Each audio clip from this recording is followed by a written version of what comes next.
하나 들고 왔는데 연필의 목적이 뭐죠? 네, 맞습니다. 쓰는 거죠. 이렇게 뭔가 쓰거나 이렇게 그림 그리는 용도잖아요. 이게 원하는 사람이 연필 가지고 자기가 쓰고 싶은 거라든지 그리고 싶은 거를 그리는 용도가 연필이거든요. 근데 이렇게 말아 쓸 수 있을까요? 새 거를? 쓰고 싶을 때 어떻게 해야 될까요? 혹시 깎아본 적 있어요? 장로님 세대는 많이 깎으셨고 저희도 그 중간이었거든요. 이제 집에서는 연필 깎기로 하지만 보통 이렇게 한 번씩 없으면 이렇게 깎았었어요. 그래서 지금은 잘 안 깎아가지고 이렇게 깎아 쓰거든요. 잘 안 보이죠? 한참 걸리겠죠? 그래서 옆에 준비했습니다. 이렇게 깎아서 이제 쓰는데 처음에는 이렇게 깎겠죠, 그죠? 지금 모양이 만들어져 있어요. 이렇게 깎아서 나무를 깎아야죠. 그러면 나무를 깎아내면 뭐가 나올까요? 심이 나오죠. 심이 나오면 날카롭게 해가지고 보통 날카롭게 한 다음에 씁니다. 처음에는 뾰족해요. 그래서 세밀한 것까지 쓸 수가 있거든요. 쓰다 보면 어떻게 될까요? 어제 열심히 밝히거든요. 이게 막 이제 그림도 그리고 글도 하다 보면 이렇게 나오지만 이제 거의 다 달았어요. 그러면 다 달아서 안 깎았어요. 계속 써요. 계속 쓰면 어떻게 될까요? 안 나오고 안 나오는데도 계속 써요. 그럼 어떻게 될까요? 종이가 찢어져요? 맞습니다. 찢어지진 않는데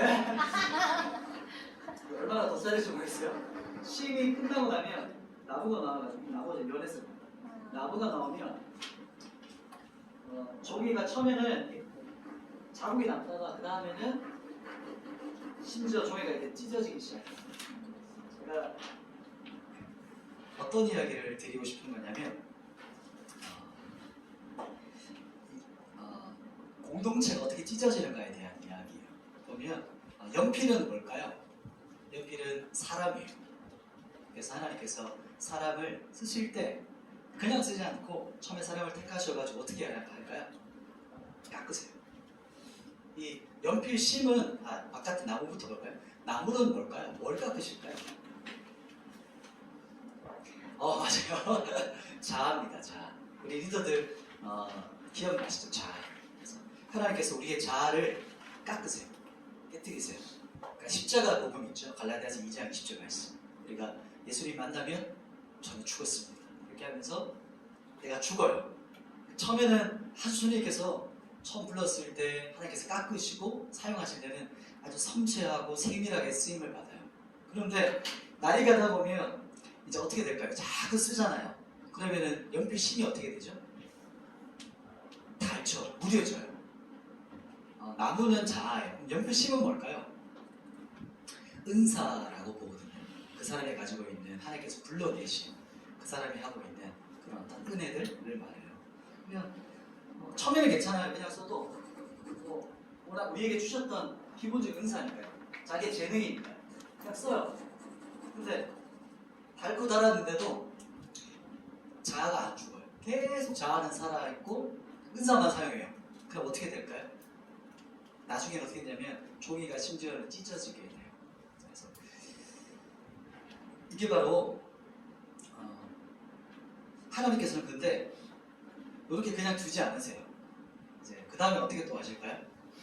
또 깎으세요. 그래서 하나님께서는 그 사람을 깎으시고 또 사용하시고 계속해서 세밀하게 또 섬세하게 그 사람이 가장 하나님의 뜻에 합당하도록 쓰여지도록 그렇게 하시거든요.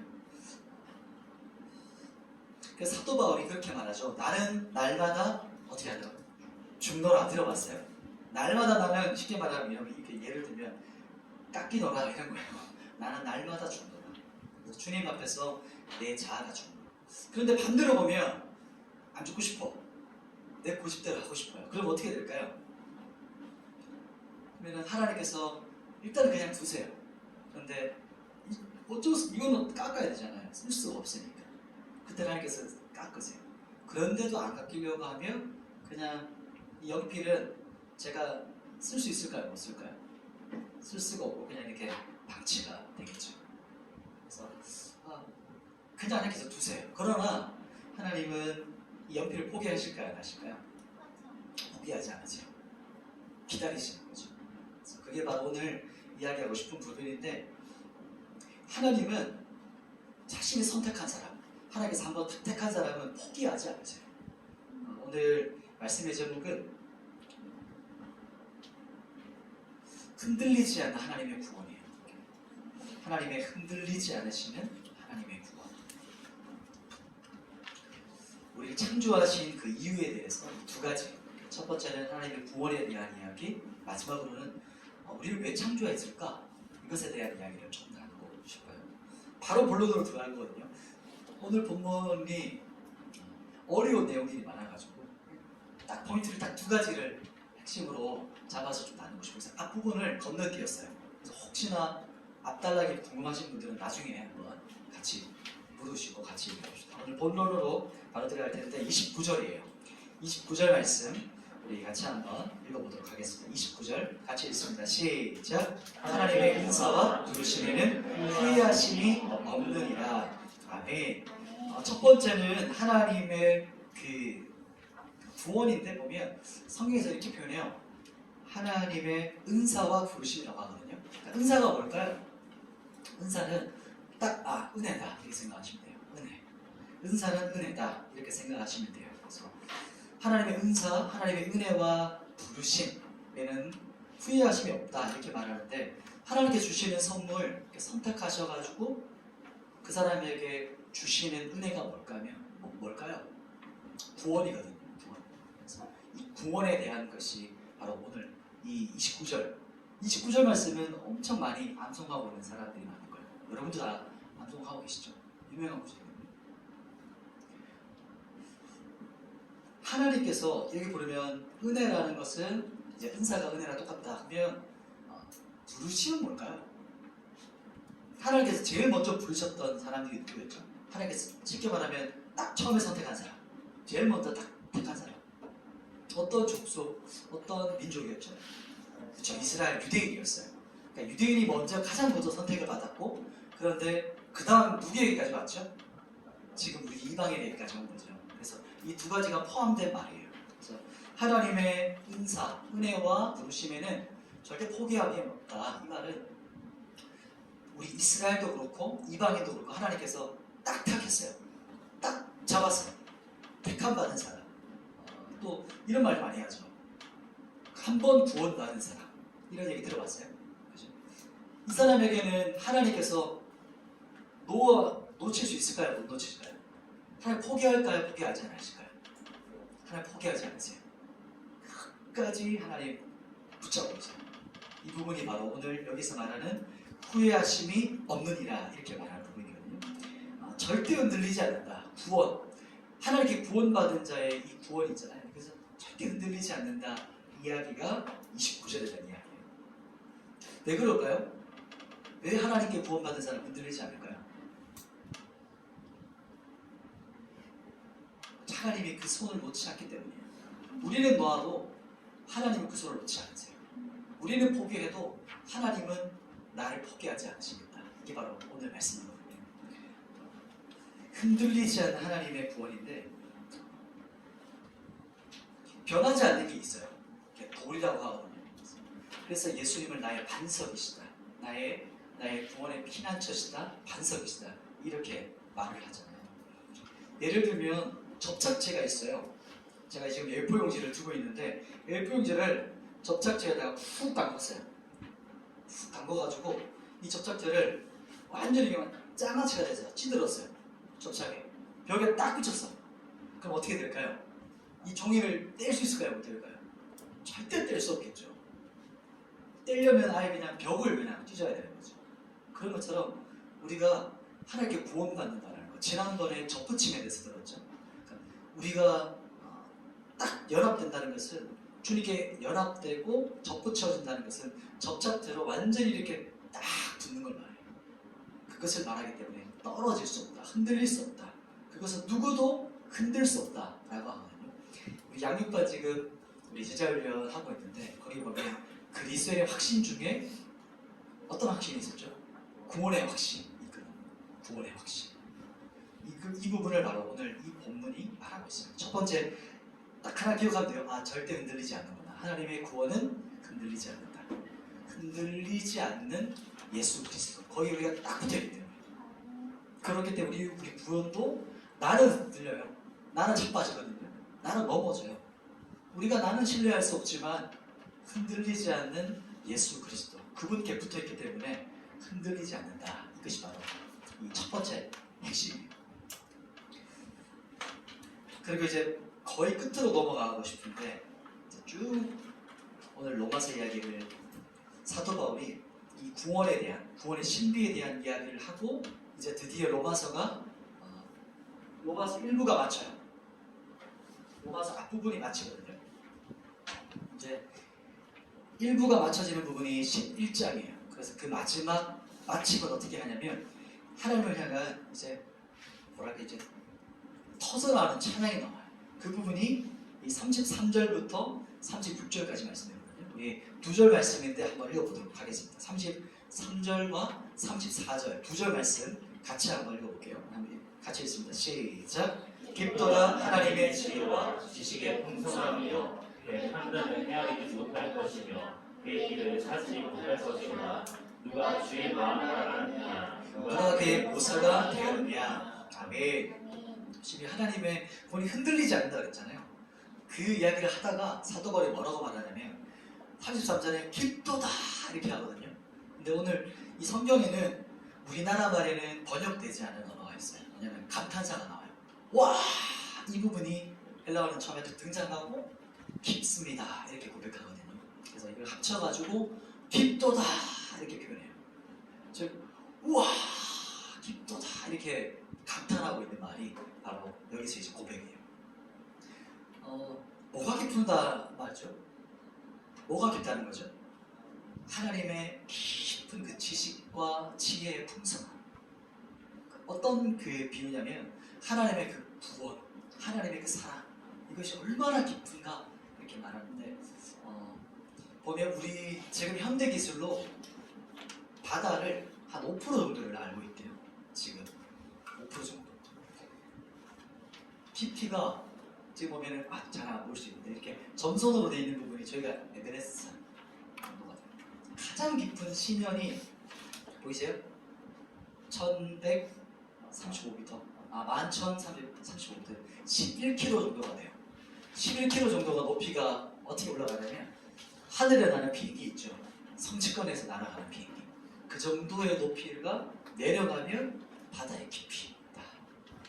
즉 이렇게 깊은 곳에서 지금 현대 기술로도 아직까지 5%밖에 우리가 이 바다에 대해서 모릅니다. 하나님의 사랑이 얼마나 깊을까요? 저 정도? 바다의 깊이 정도인가요?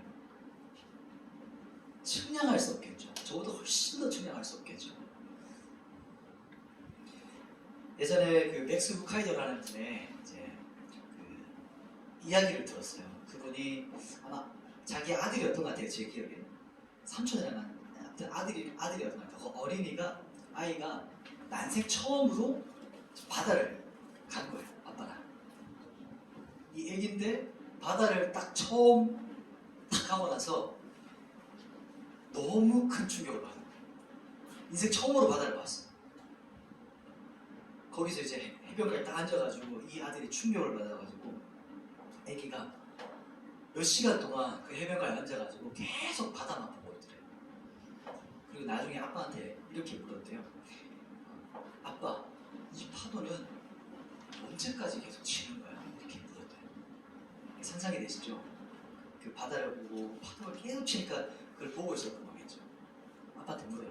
이게 언제까지 계속 치는 거야? 이렇게 들어요. 아빠가 대답해요. 파도 영원히 계속돼. 그리고 이 지구가 사라질 때까지 파도는 계속 칠 거야. 이렇게 했더니 그 어린이가 어떻게 됐을까요? 더 충격을 받은 거예요.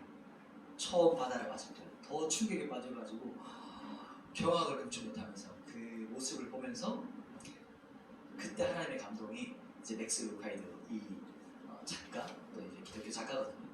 이분에게 확 들어졌어요. 어떤 거였냐면 이 파도를 보면서 주님께서 감동을 주신 거예요. 영원히 멈추지 않는 하나님의 사랑이 있잖아요. 파도가 계속 쳐오는 거예요. 하나님의 그 사랑의 파도가 언제까지 칠까요?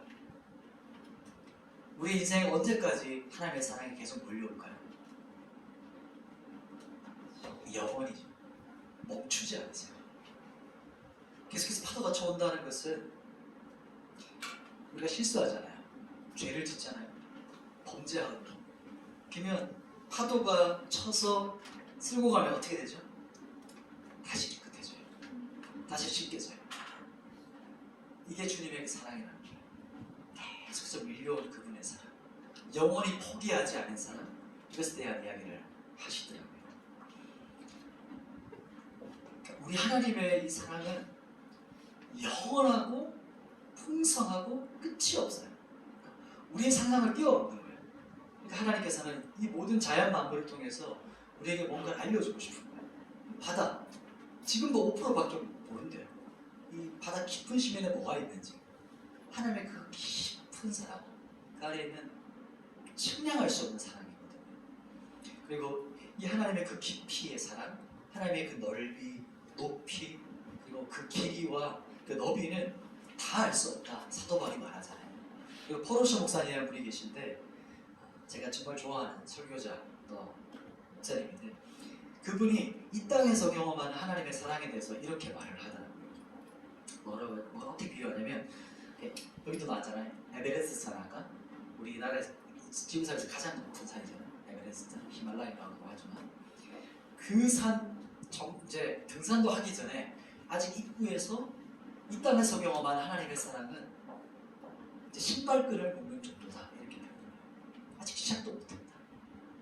하나님의 사랑은 우리가 영원토록 누릴 수 있는 그 풍성한 사랑이다, 이렇게 말해요. 그것이 바로 오늘 여기서 말하는 하나님의 사랑이에요. 그게 구원 안에 담겨있는 하나님의 사랑이에요. 로마서 8장에 보면 마지막에 사도 바울이 막 구원에서 얘기하다가 갑자기 선포했잖아요. 그리스도의 사랑에서 그 누가 우리를 끊으리요, 이렇게 선포하잖아요. 그게 확 부어진 거죠. 하나님의 그 사랑, 그 구원의 깊이, 하나님의 그 사랑의 넓이. 제가 6월 달에 처음으로 우리 청년들을 향해서 생각하면서 편지를 하나 썼었어요. 마음에 품고 있다가 본 사람도 있을지 모르겠어요. 뒤에다 붙여놨는데, 저기에다가 마지막에 성경 문구를 적어놓은 게 에베소서 말씀이에요. 그것이 바로 저 고백이거든요. 하나님의 그 사랑, 그 그리스도의 사랑의 너비와 깊이와 넓이와 그 길이, 그거를 날마다 더 알기 원한다. 이것이 저의 개인적인 기도 제목이기도 하고 우리 청년들이 하는 기도 제목이기도 해요. 그 사랑을 알면 알수록 더 깊은 하나님의 사랑 가운데 있을 수가 있어요. 부족함이 없는 영원한 풍성한 사랑, 이걸 정말 우리가 날마다 더 알았으면 좋겠어요. 계속해서 지금도 밀려오고 있어요. 하나님의 사랑을 주목해서 바라봤으면 좋겠는데, 마지막 부분이에요. 마지막에 이제 36절이거든요. 이렇게 막 감탄하다가 마지막이 이제 이렇게 고백합니다. 36절 한번 같이 한번 읽어보도록 하겠습니다. 36절 시작. 이는 만물이 주에게서 나오고 주로 말미암고 주에게로 돌아가니라. 그에게 영광이 세세에 있을지어다. 아멘. 이 부분을 많은 분들이 성령이라고 해요. 이게 무슨 말이냐면, 교회에서 마지막에 모든 성도들이 다 같이 예배 끝날 때 외치는, 초대교회 때 이렇게 외쳤대요. 마지막 예배가 끝날 때 우리는 뭐 주기도문을 하기도 하지만, 그때 초대교회 때 항상 마지막을 이렇게 끝냈어요. 이게 바로 고백이었거든요. 그런 마음으로 한번 이게 어떤 의미인가, 그렇게 고백했던 문구구나 라는 생각을 가지고 한 번만 더 읽어볼까요? 36절에 예배가 끝이 날 때 이 고백을 주님께 마지막 예배를 올려드립니다. 이 고백을 하면서 같이 읽습니다. 시작. 이는 만물이 주에게서 나오고 주로 말미암고 주에게로 돌아가니라. 그의 영광이 세세에 있을지어다. 아멘. 이제 뒤에서 다 마무리하면서 이제 돌아가는 거예요. 저는 주는 존귀하신 분이라는 찬양이거든요. 오늘 기도회 때 하고 싶었는데 아직 우리 성경부에서 아직 한 번도 해본 적이 없는 곡이라 가지고 다음에 한번 배우고 하고 싶은 찬양인데 이 36절 말씀이 그 곡의 후렴 부분에 그대로 들어가 있어요. 이런 어떤 찬양이거든요. 제가 한번 들려드릴게요. 주는 존귀하신 분, 주는 존귀하신 분, 만물 주께 나와 주께 돌아가리 영광 받으소서.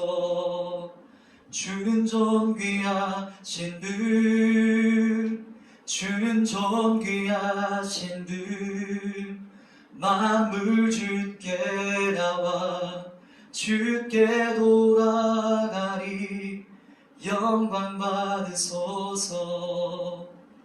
이 찬양 엄청 좋아하거든요. 이 찬양은 또 아내랑 둘이서 예배할 때도 많이 같이 예배하고 기도했던 끊임없는 예배 곡인데 요한계시록의 고백이기도 하고 이 로마서의 고백이기도 해요. 만물이 주에게서부터 나왔고 모든 만물이 또 다시 어디로 가죠? 주께로 돌아갑니다. 이렇게 말해요. 이 말은 무슨 말이냐면 시작은 누구일까요? 그렇죠. 예수 그리스도 주님이시다. 그리고 마지막 모든 것도 다시 주께로 돌아갑니다. 알파와 오메가 들어보셨어요? 보면 그 헬라어의 첫 알파벳이 알파거든요.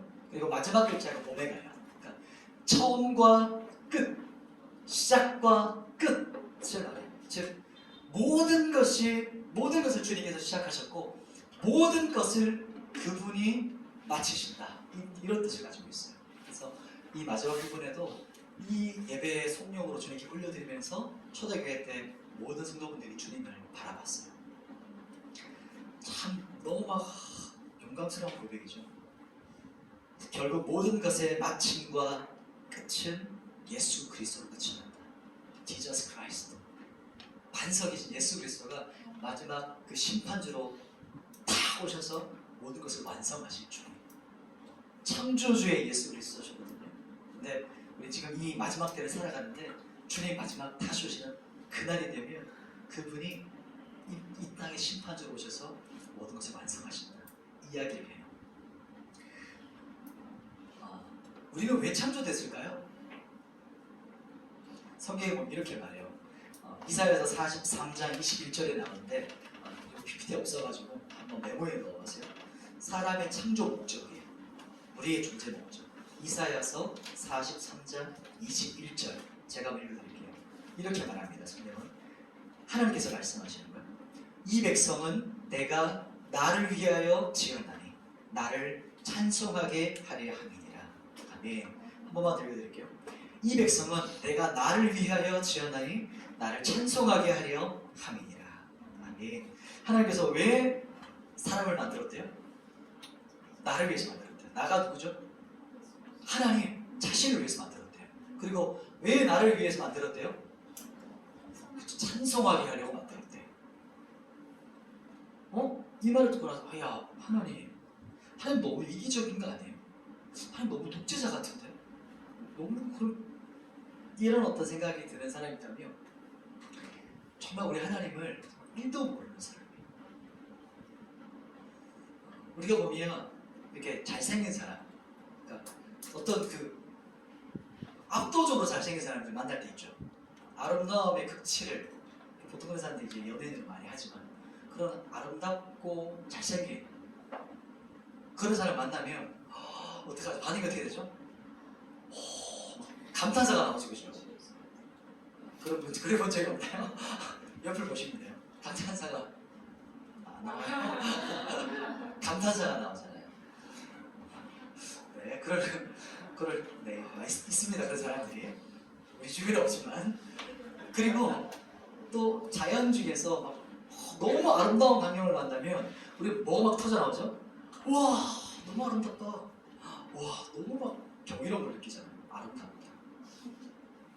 그렇다고 자연이 이기적인 건가요? 그렇지 않죠. 아름다움과 영광스럽고 그 존귀한 것은 그냥 우리 안에 그냥 반응이 나오는 거예요. 그것에 대한 반응. 와, 아름답다. 너무 좋다. 그게 뭐예요? 이게 예배거든요. 그게 자매들이 잘하잖아요. 첫 만나면 와 이렇게 서로 막 반겨주는 거. 이거 그게 예배예요. 하나님 만날 때 와 이게 예배거든요. 우리는 예배를 생각하면 뭔가 전통적인 형식에 따라서 그냥 앉아있다 따라하는 거. 그게 예배가 아니고 그 형식에 내용이 담겨야 돼요. 그 내용이 뭐냐면 하나님을 방에서 볼 때 감탄하는 거. 왜 감탄하죠? 하나님 어떻기 때문에 감탄할까요? 하나님 너무 좋으신 거예요. 너무 아름다우신 거예요. 그분이 너무 영광스러우신 거예요. 이거를 계속해서 경험하면 하나님께서 나를 이렇게 만드신 이유가 이거구나 느껴지거든요. 그래서 하나님의 아름다우심 또 선하심 좋으신 분을 아는 사람은 예배가 돼요. 맛보는 사람은 예배가 그러니까 자연스러운 반응이에요. 하나님을 더 깊게 아는 사람, 앞에서 말했던 그 하나님의 그 사랑, 풍성하시고 영원하신 그 사랑을 매일마다 맛보는 사람은 예배의 깊이가 깊어져요. 주님 앞에 그냥 예배드리는 게 너무 좋은 거예요. 찬양하는 게 너무 기뻐요. 근데 하나님이 누군지 몰라. 하나님을 경험한 적이 없고 하나님의 사랑을 모르면 하나님 너무 이기적인 거 아니야? 아니 우리를 창조했는데 예배하라고 창조했다고 이렇게 완전히 오해하셨어요. 하나님. 왜 하나님께서는 우리를 하나님을 예배하라고 만들었을까요? 왜 그랬을까요? 왜 하나님을 예배하는 존재로 만들었을까요? 왜냐하면 저와 여러분은 세상에 있는 것들로 만족되도록 창조되지는 않았어요. 이 말이 어떤 의미냐면 저와 여러분은 그 정도에 있는 것들로 우리가 만족할 수가 없어요. 우리가 어떤 걸로 만족되실까요? 우리 심령에 뭔가 뻥 비어 있는 게 있거든요. 핵심 부품이 있어요. 보면 엔진에 보면 핵심 부품이 딱 빠져 있으면 아무것도 안 돌아가잖아요. 그런 것처럼 그 엔진의 가장 핵심 부품이 하나님이 우리 가운데 탁 들어오면 하나님의 사랑, 하나님의 사랑이 우리 가운데 탁 끼워지면 이 사람이 어떻게 될까요? 아이언맨 탁 장착되는 것처럼 살아요. 그때부터 진짜 생명이 돼요. 돌아가요. 그게 뭐냐면 우리는 하나님만으로 채워지도록 만들어졌어요. 하나님만으로. 이게 어떤 거냐면 우리 심령은요 채워지도록 만들어졌어요. 근데 그것이 다른 걸로 채워지지 않아요. 하나님 당신으로만 채울 수가 있어요. 그래서 하나님께서 우리에게 가장 좋은 것으로 주기 원하시는 것은 당신 자신이세요. 근데 그 방법이 뭐냐면 예배를 통해서 그걸 우리에게 부어주세요. 찬양을 통해서 경배를 통해서 예배할 때 그것을 날마다 경험하게 돼요. 그래서 한 걸음 한 걸음 주님 앞에 더 깊은 곳으로 나가게 되거든요. 그래서 우리가 근데 이게 뻥 비어있는 마음을 자꾸 다른 걸 채우려고 해요. 사람들은. 왜냐면 게임, 쇼핑, 또 맛집, 자연이나 쇼핑 여러 가지 것들을 막 해서 어떻게든 채우고 싶거든요. 허하니까 이 마음을. 그게 채워질까요? 안 채워져요. 만족이 안 돼요. 왜냐하면 그렇게 창조되지 않았어요. 그것으로 사람이 창조되도록 우리가 디자인되지가 않았어요. 원래 우리 디자인은 하나님이 우리의 심령에 탁 들어오면 우리가 완전히 온전하게 되도록 창조가 되었어요. 그래서 우리는 온전함에 대한 갈망이 있어요. 완전에 대한 갈망이 있어요. 영혼에 대한 갈망이 있어요. 왜냐하면 하나님이 우리를 그렇게 만드셨기 때문에. 그래서 허접한 것들로는 채워지지 않아요. 본인을 보면 알아요. 청년들이 살면서 말씀을 정리할게요. 이 땅에 살면서 100% 만족할 수 있을까요? 너무 이제 어리석은 질문 같죠.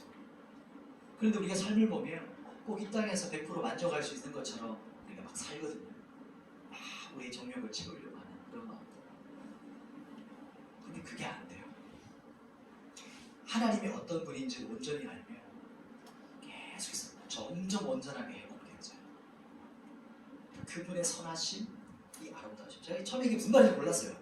하나님 선하시다? 아름다우심이 무슨 말이지? 근데 이걸 어떻게 경험하게 되냐면 예배를 통해서 그냥 찬양이었어요. 저는 찬양을 교회에서 따라하는 거였잖아요.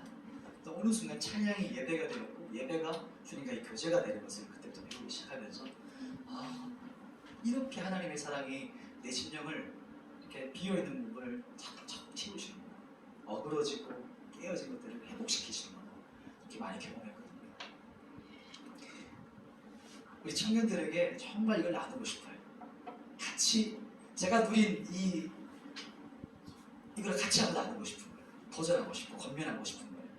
그래서 이걸 어떻게 채우냐면 우리 온 마음과 뜻과 힘을 다해서 예배해야 돼요. 그게 신명기의 말씀이잖아요. 왜냐하면 그렇게 할 때 우리 온 전제를 주님께 올려드리면 그분은 온 전제를 나에게 내려주세요. 이해되세요? 온 마음을 드리고 이게 바로 주님께서 우리에게 받기 원하시는 일이에요. 그러면 그때 우리 온 존재가 만족되어지고 창조의 목적이 우리 안에서 이루어져가요. 첫 번째 봤던 부분이 흔들리지 않는 하나님의 사랑이었어요. 그렇죠?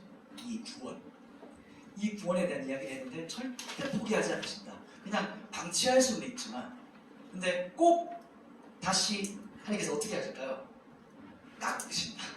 그래서 어떻게 하신다? 다시 사용하시거나 그 사람을. 그래서 하나님께 한 번 선택된 사람은 절대 하나님 포기하지 않으신다. 그리고 우리는 하나님께서 강제로 깎기보다 먼저 하나님께 나와서 나는 날마다 죽습니다. 이렇게 했으면 좋겠다. 그 이야기, 구원에 대한 이야기였고 이 구원에 대한 이야기를 하고 나서 사도 바울이 마지막에 감사로 마지막 11장을 끝내거든요. 앞으로 로마서 11장까지가 일부예요. 하나님을 향한 그 사랑이 깊이 영원하시고 풍성하신 사랑. 이것에 대해 감탄을 하고 나서 마지막 찬양과 경배. 사도 바울이 마지막 주님을 향한 경배가 탁 하고 이렇게 11장이 마무리돼요. 이 부분이 뭐냐면 우리가 그렇게 창조되었어요. 제가 마지막 정말 하고 싶었던 이야기가 이거예요. 그러니까 구원에 대한 이야기도 많이 알고 하나님 사랑이 얼마나 깊은지 알잖아요. 그걸 어떻게 우리가 누릴 수 있을까요?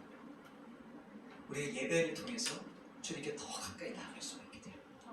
그리고 우리는 그렇게 창조가 되었어요. 하나님이 이기적이어서 독재자라 그렇게 만든 게 아니고 하나님이 우리를 그렇게 창조했어요. 너를 만족시키고 싶어. 너를 가득 채우고 싶어. 우리를 정말 갈망하세요. 하나님께서. 그래서 우리를 채우기를 원하시는 거죠. 그래서 그 부분이 오늘 마지막 이걸 나누고 싶었고 그래서 우리 청년들도 그 깊은 만족, 이 기쁨을 경험하면서 다른 것들에 막 방황하지 않고 주님으로 치러져가는 이 청년의 시간을 살아갔으면 좋겠어요. 이렇게 찬양하며 주님께 나아갔으면 좋겠습니다. 우리 나의 하나님이라는 찬양인데